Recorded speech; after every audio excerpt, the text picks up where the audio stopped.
Hello friends, study physics में आपका स्वागत है। मैं डी एन त्रिपाठी आज आपको magnetic effect of electric current and magnetism इसमें एक part bio Savart law, bio Savart law में टी साइलेंट है तो इसको हम पढ़ते हैं बायो सेवर्ट लॉ।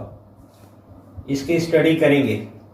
ध्यान देना है कि बायो सेवर्ट लॉ में बायो सेवर्ट ने क्या बताया कि इससे क्या डिटरमाइंड होता है। तो इसको जानने से पहले हमें यह समझना होगा कि moving charge of magnetic field, moving charge of magnetic field. बच्चों ध्यान देना है, यहां पे मूविंग चार्ज और फिर ये मैग्नेटिक फील्ड, इसका कंसेप्ट क्या है। ध्यान देना है कि कोई भी सपोज दैट कि हमारा कोई वायर है, इसमें आई करंट फ्लो हो रहा है, और अगर कोई भी चार्ज है, सपोज दैट ये चार्ज है, अगर ये चार्ज आपका क्या है, रेस्ट पोजीशन में है, तो इस केस में हमारा मैग्नेटिक फील्ड क्या डेवलप होगा? नहीं, जाहिर सी बात है, क्योंकि बायो सेवर्ट ने इसी मैग्नेटिक फील्ड के लिए ही मैग्नेटिक फील्ड को डिटरमाइन किया था और इसीलिए अपना लॉ दिया था। तो ध्यान देना है कि ये बड़ा इंपॉर्टेंट है कि अगर हमारा कोई चार्ज है, ये रेस्ट पोजीशन में है, तो उससे हमारा मैग्नेटिक फील्ड डेवलप नहीं होती। जरूरी है इलेक्ट्रिक फील्ड तो डेवलप हो सकता है, लेकिन मैग्नेटिक फील्ड को डेवलप करने के लिए हमें रेस्ट चार्ज की जगह पे कैसा चार्ज होना चाहिए? Moving charge. तो मूविंग चार्ज जो होता है, इससे हमें मैग्नेटिक फील्ड डेवलप होती है, मैग्नेटिक फील्ड, और इसको हम बी से रिप्रेजेंट करते हैं, और ये जो होता है वेक्टर क्वांटिटी होती है। थोड़ा सा यहाँ कंसेप्ट बताना जरूरी था कि मैग्नेटिक फील्ड को डेवलप करने के लिए हमें कैसा चार्ज होना चाहिए? Moving charge. तो अब बात आती है कि बायो सेवर्ट ने क्या बताया। बायो सेवर्ट ने बताया कि अगर ये कोई वायर है, सपोज दैट मान लिया यह आपका वायर है ए बी, या इसको हम ले लें MN, एक वायर है और इसमें करंट कितना फ्लो हो रहा है? I। तो बायो सेवर्ट ने बताया कि इसके एलिमेंट्री लेंथ, सपोज दैट इसको हम ले लें DL लेंथ के लिए R डिस्टेंस पर किसी भी point, suppose that this point is P, magnetic field की वैल्यू क्या होगा? dB। तो dB क्या होगा? ये बायो सेवर्ट ने बताया। बायो सेवर्ट ने बताया कि हमारा जो dB है, मैग्नेटिक फील्ड है, ये directly proportional to flow of current I। बच्चों ध्यान देना है, बायो सेवर्ट ने मैग्नेटिक फील्ड को डिटरमाइन करने के लिए अपना लॉ दिया था, जिसमें आपने देखा कि जो मैग्नेटिक फील्ड है directly proportional to I, directly proportional to DL, तीसरा directly proportional to sine theta, और inversely proportional to distance square होता है। तो बायो सेवर्ट ने बताया कि हमारा जो करंट है, करंट की वैल्यू ये directly proportional to magnetic field होता है। DL क्या है? स्मॉल एलिमेंट्री लेंथ, इसके भी ये डायरेक्टली प्रोपोर्शनल होता है। साइन थीटा इसके भी डायरेक्टली प्रोपोर्शनल होता है। और डिस्टेंस की स्क्वायर की इनवर्सली प्रोपोर्शनल होता है। तो अगर इसको कंबाइन किया जाए तो dB is directly proportional to IDL sine theta upon r square. और अगर हम इसको हटाएंगे तो एक कांस्टेंट लाते हैं, dB equal to mu naught upon 4 pi IDL sine theta upon r square. This is known as Biot Savart law. बच्चों ध्यान देना है कि हमारा ये वायर है, इसमें आई करंट फ्लो हो रहा है और ये मैग्नेटिक फील्ड है। तो मैग्नेटिक फील्ड में हो क्या रहा है कि जैसे जैसे हम करंट की वैल्यू इंक्रीज करेंगे, मैग्नेटिक फील्ड की वैल्यू भी क्या होगी, इंक्रीज होगी, इसकी इंटेंसिटी भी क्या होगी, इंक्रीज होगी। देखिए डीएल की भी डायरेक्टली प्रोपोर्शनल है। इसका मतलब यह है कि हमारा जैसे जैसे हम इस वायर की लेंथ को इंक्रीज करेंगे वैसे वैसे जो मैग्नेटिक फील्ड है इसकी एरिया भी क्या होगी, ज्यादा होगी। तो इसीलिए जो डीएल है वो भी डायरेक्टली प्रोपोर्शनल क्या है, डीबी।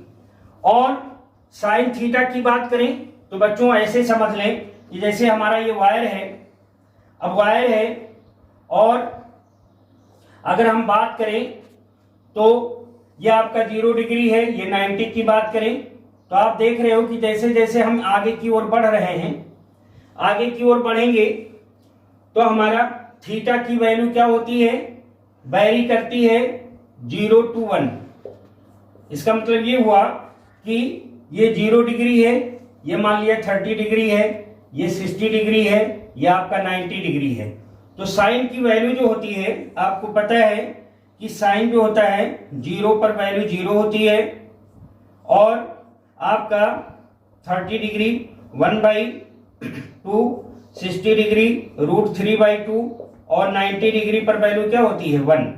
तो साइन की वैल्यू 0 to 90 क्या होता है, इंक्रीजिंग ऑर्डर में करता है, बढ़ता है। इसीलिए यहां पे साइन थीटा के डायरेक्टली प्रोपोर्शनल है और जो डिस्टेंस है इसके स्क्वायर के inversely proportional.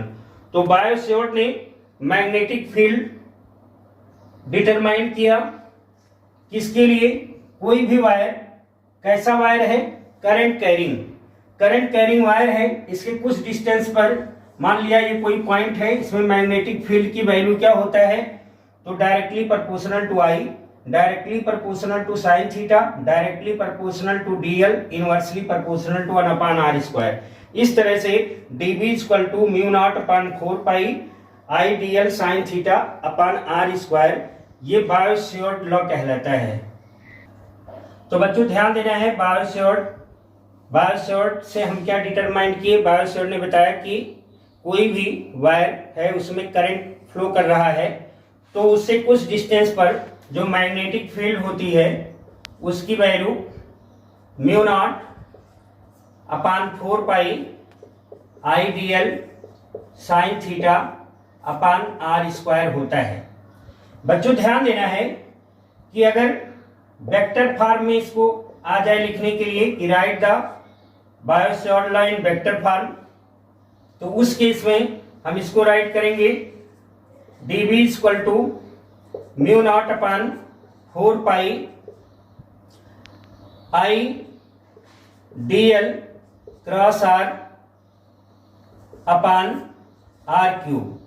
This is the vector form of Biot Savart law. Biot Savart law in vector form. बच्चों ध्यान देना है कि हमारा यहां म्यू नॉट अपॉन 4 पाई होता क्या है, म्यू नॉट अपॉन 4 पाई इसकी वैल्यू होती है 10 पावर माइनस 7 और म्यू नॉट को हम कहते हैं क्या है, permeability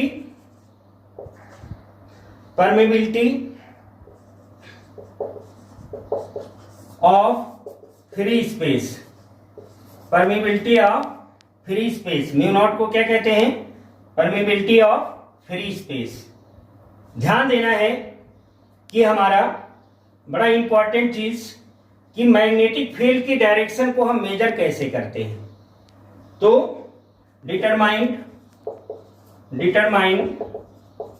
direction of magnetic field magnetic field को डिटरमाइन करने के लिए हमारा राइट हैंड पाम रूल, इसमें एल साइलेंट है, इसकी हेल्प से बच्चों हम मैग्नेटिक फील्ड की डायरेक्शन को डिटरमाइन करते हैं। सपोज दैट पाम रूल कहता क्या है, देखिए इसको समझने पहले दो चीजें आप समझ लीजिए। अगर क्रॉस है, क्रॉस का मतलब क्या हुआ कि जो मैग्नेटिक फील्ड होगा इनसाइड डायरेक्शन, इनसाइड। अगर डॉट और इस तरह से बना हुआ है तो इसका मतलब क्या होता है, आउटवर्ड।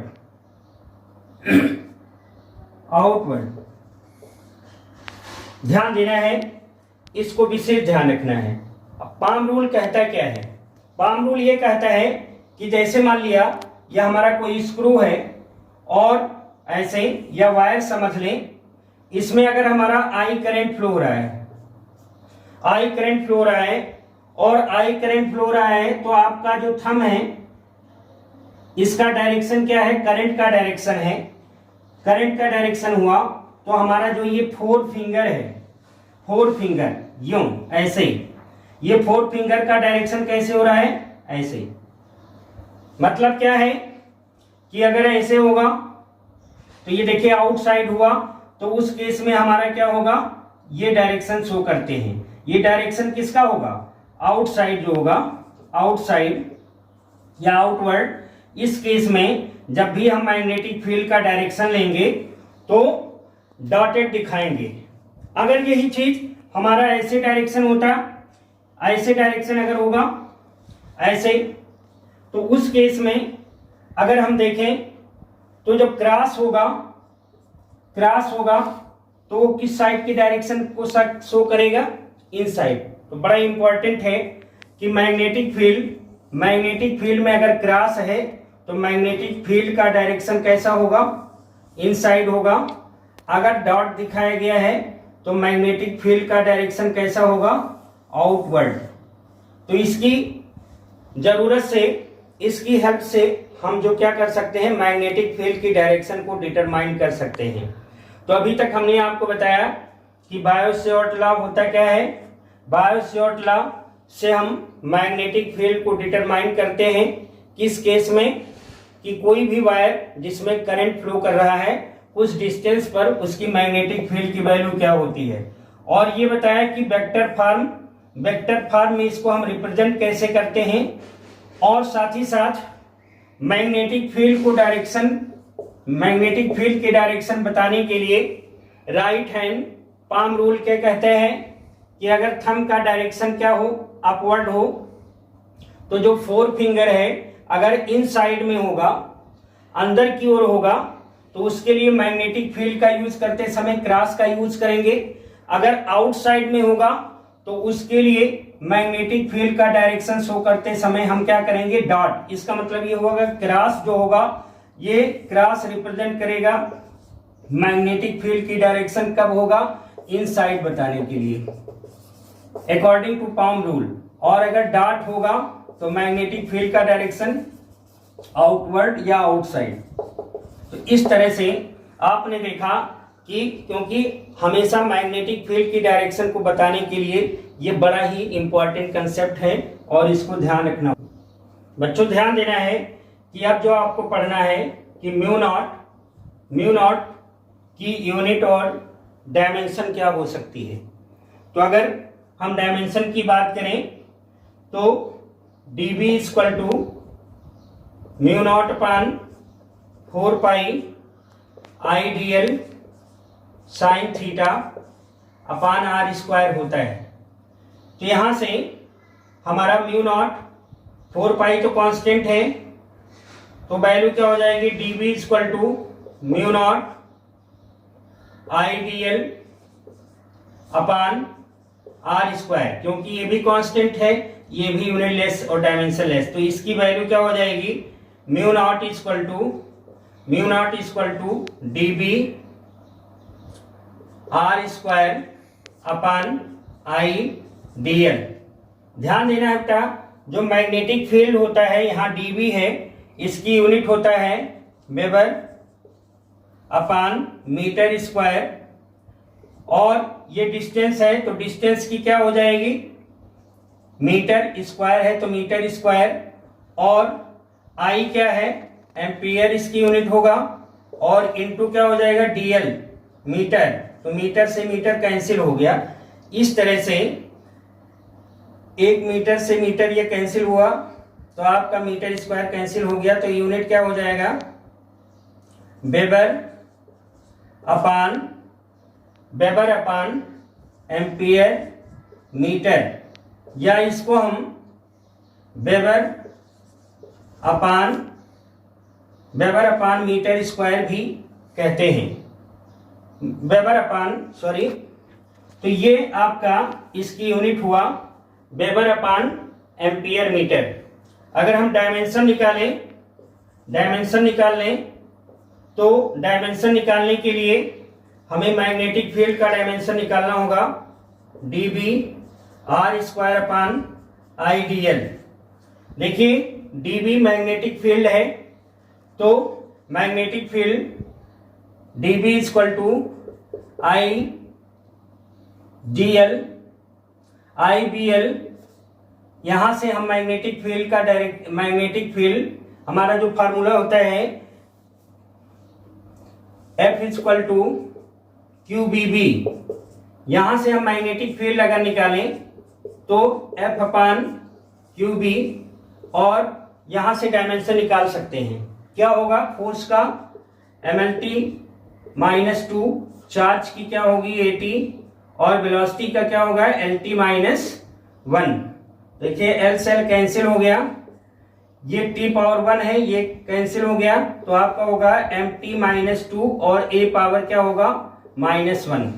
तो ये मैग्नेटिक फील्ड की डायमेंशन हुआ, तो यहां से राइट करेंगे MT-2 A-1 into distance square मतलब L स्क्वायर अपान करंट का A और इंटू DL का डायमेंशन L, तो L से L कैंसिल हो जाएगा। इस तरह से ये वैल्यू हो जाएगा MT-2 और ये पावर ऊपर जाएगा, तो एक L यहाँ बचा हुआ है, तो MLT-2 और A-2।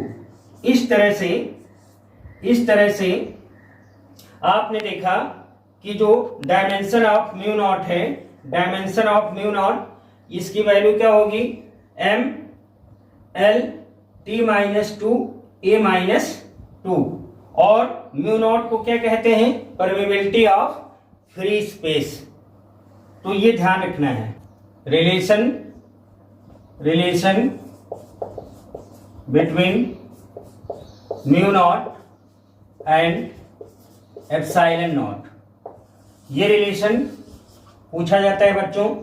तो आपने इलेक्ट्रिक फील्ड में देखा था कि एप्सिलॉन नॉट क्या होता था, permittivity of free space. Magnetic field में आपने म्यू नॉट को देखा, परमिबिलिटी ऑफ फ्री स्पेस। तो इसमें रिलेशन क्या होता है, तो देखिए आपको पता है सिंस 1/4 पाई एप्सिलॉन नॉट, इसकी वैल्यू कितनी होती है 9 × 10⁹। यहां से 1/एप्सिलॉन नॉट की वैल्यू क्या हो जाएगी, तो 4 पाई यहां आएगा, 4 पाई × 9 × 10⁹। अगर इसको हम रिवर्स करें 1/एप्सिलॉन नॉट की जगह पे एप्सिलॉन नॉट अपान 1, तो ये वैल्यू क्या हो जाएगी 1/4 पाई 9 × 10⁹। Equation number 1। ध्यान देना है, already you know that since mu naught upon 4 pi इसकी वैल्यू अभी हमने बताया 10 पावर -7 होता है। तो अगर हम क्रॉस मल्टीप्लाई करें तो mu naught equal to 4 pi into 10 power -7। This is equation number 2। Now multiply equation 1 and 2। तो वैल्यू क्या हो जाएगा, mu naught into epsilon naught equal to, mu naught की वैल्यू कितनी है 4 pi into 10 power -7 into epsilon naught. Epsilon naught की value क्या है 1 upon 4 pi into 9 into 10 power 9। तो अगर सिंप्लीफाई किया जाए तो देखिए 4 पाई से 4 पाई कैंसिल हो गया, बचेगा क्या mu naught epsilon naught equal to, देखिए 1 10 पावर -7 को अगर हम नीचे ले जाएंगे तो प्लस हो जाएगा, तो 7 और 9 कितना हो जाएगा 16, दैट इज 10 पावर 16। अब इसको हम राइट कर सकते हैं mu naught epsilon naught equal to 1 upon 3 into 10 power 8 का होल स्क्वायर, क्योंकि 3 3 जा 9 और 10 पावर 16 है तो 8 2 जा 16। बच्चों आपको पता है कि ये वेलोसिटी ऑफ लाइट की वैल्यू क्या होती है 3 इंटू 10 पावर 8 मीटर पर सेकेंड। तो यहाँ पे हम सी राइट कर सकते हैं, तो mu naught epsilon naught equal to 1 upon C square. तो यहां से C square equal to 1 upon mu naught epsilon naught, this implies C equal to 1 upon under root mu naught epsilon naught. तो ये relation है, कभी कभी आपसे पूछा जाता है आज सो दैट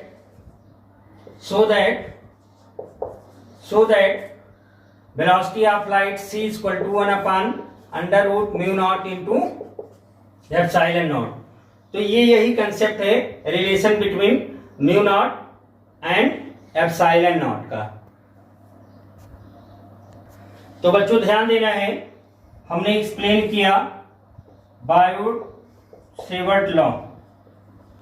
बायो-सेवर्ट लॉ में बायो-सेवर्ट ने क्या बताया, मैग्नेटिक फील्ड डिटरमाइन करने के लिए बी क्या है मैग्नेटिक फील्ड, किस केस में करंट कैरिंग कंडक्टर, मतलब एक ऐसा कंडक्टर जिसमें करंट फ्लो हो रहा है तो उसके कुछ डिस्टेंस पर मैग्नेटिक फील्ड की वैल्यू क्या होती है। अगर डीएल के लिए बताया, डीएल के लिए अगर मैग्नेटिक फील्ड डीबी हो तो डीबी इक्वल टू क्या बताया mu naught upon 4 pi I dl sine theta upon r square. अगर बच्चों वेक्टर फॉर्म की बात करें, क्योंकि मैग्नेटिक फील्ड वेक्टर क्वांटिटी है, तो वेक्टर फॉर्म में अगर रिप्रेजेंट करने के लिए आएगा तो mu naught upon 4 pi I dl r upon r cube, ये आपका हो जाएगा वेक्टर फॉर्म में रिप्रेजेंट हो जाएगा। अगर आपसे पूछें कि मैग्नेटिक फील्ड का डायरेक्शन हम कैसे डिटरमाइन करते हैं, डायरेक्शन डिटरमाइन करने के लिए तो इसके लिए हम राइट हैंड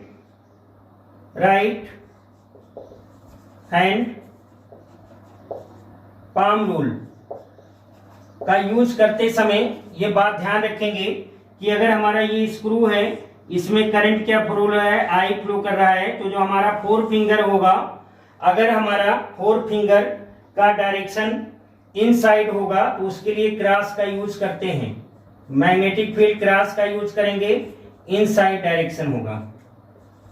अगर हमारा डॉट है तो मैग्नेटिक फील्ड को डिटरमाइन करने के लिए इसका डायरेक्शन क्या होगा मैग्नेटिक फील्ड का आउटसाइड में। और साथ ही साथ ये रिलेशन बताया mu naught and epsilon not. बच्चों ध्यान देना है कि जो मैग्नेटिक फील्ड होता है इसकी जो यूनिट होता है वेबर अपान मीटर स्क्वायर होता है, वेबर अपान मीटर स्क्वायर होता है, या टेस्ला भी कहते हैं। तो ये मैग्नेटिक फील्ड की यूनिट होती है। तो इस तरह से इस वीडियो में आपने देखा कि बायो-सेवर्ट लॉ क्या होता है। बायो-सेवर्ट लॉ, कोई भी वायर है उसमें करंट फ्लो होता है तो उसकी स्मॉल एलिमेंट्री पार्ट से कुछ डिस्टेंस पर मैग्नेटिक फील्ड की वैल्यू क्या होती है, ये बायोसेवर्ट ने बताया। डायरेक्शन डिटरमाइन करने के लिए हमने आपको राइट हैंड पाम रूल बताया और साथ ही साथ relation between mu naught and epsilon not के बारे में बताया कि इसकी वैल्यू क्या होती है, C equal to mu naught under root mu naught into epsilon naughts. तो आज इतना ही, थैंक्स यू।